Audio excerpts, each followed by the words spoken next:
Syu. Tahu dah kan ni, kedai buku bangku ni hari ni last day dah promosi ni. Oh lah, jauh dah. Je sebab dia memulai pada lapis 9 dah 10 dah. Hari ni kira hari ngelah dah ke? Jadi kau pergi tak pergi? Ya, jauh dah. Jom kita bawa set awak masuk dalam tengok ada apa lagi. Jom. Uish.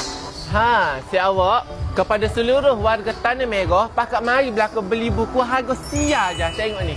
Buku ni harga sia je. Kita ada pelbagai buku latihan kan. Buku latihan sekolah rendah. Kita ada juga sekolah menengah. Banyak ni.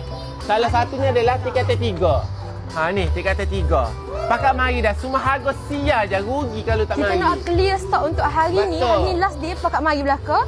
So next kita nak pergi sesi mana pula Syu? Kalau saya awak tak tahu juga kita juga ada buat promosi untuk novel sebanyak 30%. Harga ni dah mahal tapi dekat kedai kita ni 30% hari ni. Hari ni last day. Jadi kena mari dah Syu dah. Banyak novel-novel kita. Kita 30% potongan guys. Betul.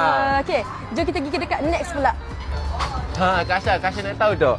Kita ada juga buku log ni Kak Asha. Murah-murah je buku log. Log ni kan buka sekolah, nak buka sekolah kan. Rugi kalau orang sekolah ni tak mari beli. Ya Kak Asha. Buku kanak-kanak ada. Kena borong. Memang kena borong Kak Asha. Sebab mari memang murah-murah. Kakak 50% sehingga potongan.